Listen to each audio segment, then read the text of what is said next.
জন্ম, মৃত্যু, বিয়ে এই তিনটি বিষয় শুধু আল্লাহর হাতে, এটা কি সঠিক কথা? ফরজ গোসল না করে মেয়েরা সাংসারিক কাজকর্ম করতে পারবে কিনা? সন্ধ্যা হলে ঘরের দরজা জানালা না আটকালে কি ক্ষতি হয়? কবর জিয়ারত করতে কি কবরের কাছে যেতে হবে নাকি দূরে থেকেও কবর জিয়ারত করা যায়? ব্যবসা করার জন্য ব্যাংক থেকে লোন নেওয়া জায়েজ হবে কিনা? সালাতুল হাজত নামাজ কখন ও কিভাবে পড়তে হয়? আসসালামু আলাইকুম ওয়া রাহমাতুল্লাহি ওয়া বারাকাতুহু। প্রিয় দর্শক, মনোযোগ সহকারে ভিডিওটি শেষ পর্যন্ত দেখুন, অন্যথায় কোনো মাসআলায় ভুল বোঝার সম্ভাবনা থাকে। আর কোনো বিষয়ে সরাসরি প্রশ্ন করতে বা লিখিত কোনো সমাধান নিতে ফতোয়া বিভাগে স্ক্রিনে দেওয়া নাম্বারে ইমো অথবা হোয়াটসঅ্যাপে যোগাযোগ করবেন। তো আমরা মূল আলোচনায় চলে যাব, তার পূর্বে সুন্নাহ শপিং এর প্রয়োজনীয় একটি বিষয় দেখে নেই। সুন্নাহ শপিং আপনাদের জন্য নিয়ে এলো একটি ইসলামিক পণ্যের দারুণ প্যাকেজে থাকবে উন্নত মানের টুপি, তাসবিহ, মেসওয়াক, আতর, সুরমা, মা বোনের জন্য হাতমোজা, পামোজা এবং নবীজির 1000 সুন্নাতের একটি পকেট বই। আর এসব কিছু পাবেন একটি আকর্ষণীয় গিফট বক্সের ভিতর। সুতরাং 8টি সুন্নতি জিনিসের এই প্যাকেজটি নিতে পারেন নিজের জন্য, পরিবারের জন্য বা প্রিয়জনকে গিফট করার জন্য।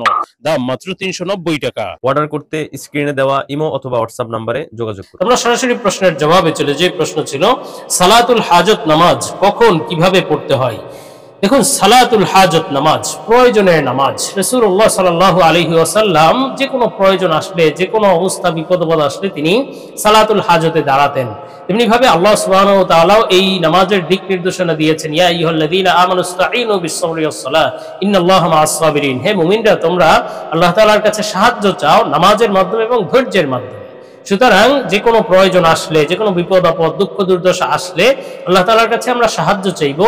সেক্ষেত্রে ধৈর্য ধারণ করতে হবে এবং নামাজ আদায় করা। এই নামাজ সালাতুল হাজতের মাধ্যমে আমরা পূর্ণ করতে পারি। এখন সালাতুল হাজত যে কোনো প্রয়োজন আসলে অথবা যে কোনো বিপদ আপদ, দুঃখ দুর্দশা, খারাপ অবস্থা, এই সমস্ত ক্ষেত্রে, অর্থের প্রয়োজন, যে কোনো প্রয়োজনের ক্ষেত্রে আমরা আল্লাহ তাআলার কাছে সালাতুল হাজত করতে পারি।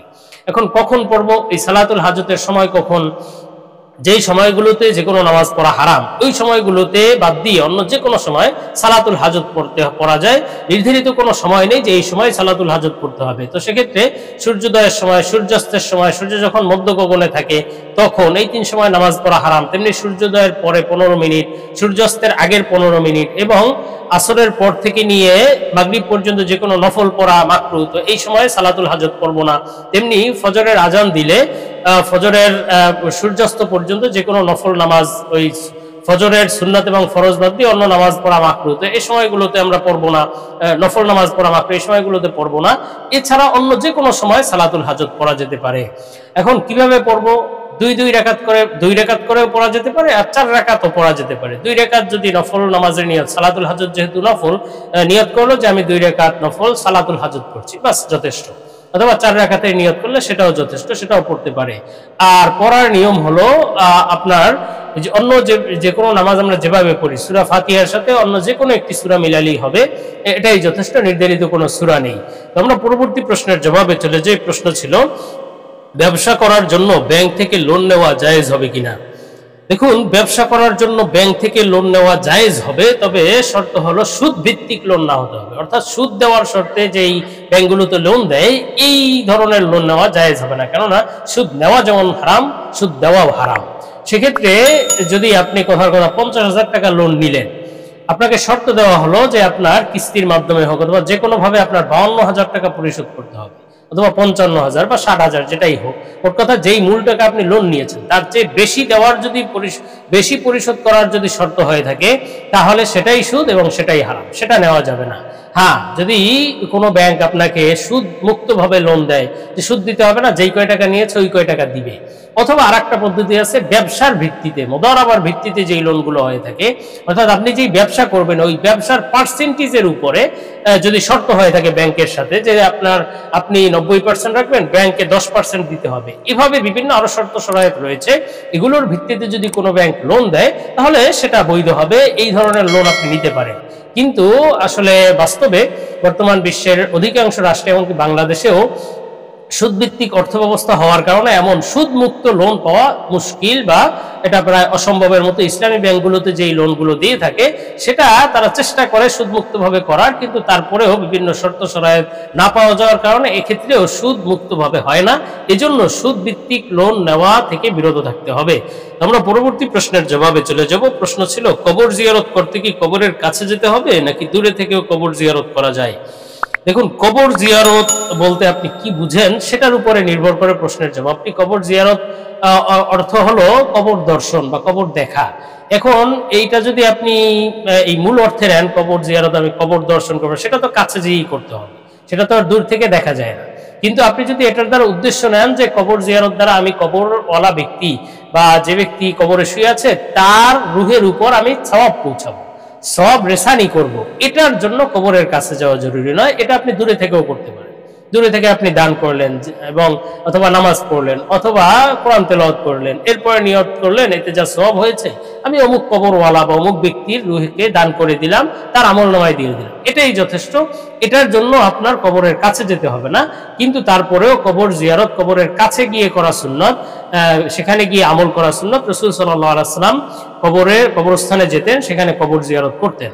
আমরা পরবর্তী প্রশ্নের জবাবে চলে যাব। প্রশ্ন ছিল, সন্ধ্যা হলে ঘরের দরজা জানালা না আটকালে কি ক্ষতি হয়? দেখুন, সন্ধ্যা হয়ে গেলে ঘরের দরজা জানালা আটকে দেওয়া উচিত। এ সম্পর্কে সহিহ বুখারীর এক হাদিস রয়েছে। নবীজি সাল্লাল্লাহু আলাইহি ওয়াসাল্লাম বলেন, যখন সন্ধ্যা হয়ে যাবে তখন তোমরা বাচ্চাদেরকে ঘরে আবদ্ধ করে রাখবে, ঘরের বাইরে যেতে দিবে না। তারপরে ঘরের দরজা জানালা বন্ধ করে রাখবে। তারপরে বিভিন্ন পাত্র, পানির পাত্র ইত্যাদি আটকে রাখবে। একটা কাঠি দিয়ে হলেও ওটা ঢেকে রাখবে, বিসমিল্লাহ বলে ওটা ঢেকে রাখবে। তেমনি ভাবে তিনি বলেছেন যে রাতের বেলা তোমরা আলো বন্ধ করে দিবে। আর এর কারণ হিসেবে বলেছেন যে সন্ধ্যা হলে বিভিন্ন খারাপ শয়তান, ফুয়াইসিকা, ক্ষতিকর বিভিন্ন বস্তু এগুলো দুনিয়াতে ঘুরে বেড়ায়। সুতরাং এটা মানুষের ক্ষতি করতে পারে, বান্দার ক্ষতি করতে পারে। এজন্য নবীজি সাল্লাল্লাহু আলাইহি ওয়াসাল্লাম এই দিক নির্দেশনা দিয়েছেন। এজন্য আমাদেরও উচিত সন্ধ্যা হয়ে গেলে বাচ্চাদেরকে বাহিরে না রাখা, ঘরের দরজা জানালা খোলা না রাখা, পাত্র ইত্যাদি বন্ধ করে রাখা, এগুলো এই আমলগুলো করা চাই। হ্যাঁ, বিশেষ প্রয়োজনে আপনি সন্ধ্যা অতিক্রম হয়ে গেলে, কিছুটা রাত গভীর হলে আপনি সেগুলো খুলে দিতে পারেন, সেটা আপনার জন্য জায়েজ হবে। আমরা পরবর্তী প্রশ্নের জবাবে চলে যাব। প্রশ্ন ছিল, ফরজ গোসল না করে মেয়েরা সাংসারিক কাজকর্ম করতে পারবে কিনা? দেখুন, ফরজ গোসল যত দ্রুত সম্ভব ফরজ গোসল সম্পন্ন করা চাই। ফরজ গোসল নিয়ে বেশি সময় থাকা ভালো না। সর্বোচ্চ আপনি এতটুকু দেরি করতে পারেন যে আপনার কোনো ফরজ, ওয়াজিব ইত্যাদি, নামাজ ইত্যাদি যেন এগুলোর এই দেরি করার কারণে কাজা না হয়ে যায়। এর পূর্বেই আপনার গোসল করে ফরজ ওয়াজিবগুলো আদায় করতে হবে। হ্যাঁ, ততক্ষণ পর্যন্ত আপনি দেরি করতে পারেন এবং সাংসারিক কাজকর্ম করতে পারবেন, এটা জায়েজ। তবে উত্তম হলো গোসল ফরজ হলে সাথে সাথেই করে নেওয়া। আমরা পরবর্তী প্রশ্নের জবাবে চলে যাব। প্রশ্ন ছিল, জন্ম, মৃত্যু, বিয়ে এই তিনটি বিষয় শুধুই আল্লাহর হাতে, এটা কি সঠিক? দেখুন, শুধু জন্ম, মৃত্যু, বিয়ে নয়, বরং দুনিয়ার যত কিছু আছে সবকিছুই আল্লাহ তাআলার হাতে। সুপ্রিম পাওয়ার, সুপার পাওয়ার হন আল্লাহ তাআলা।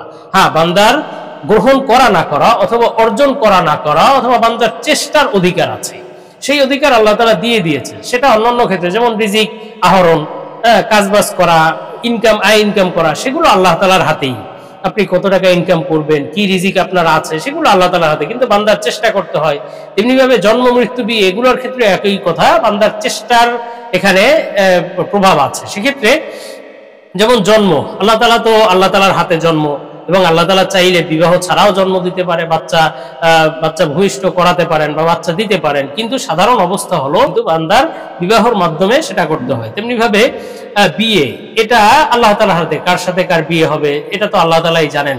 কিন্তু তারপরেও ভালো পাত্রপাত্রীর জন্য আমাদের চেষ্টা করতে হবে।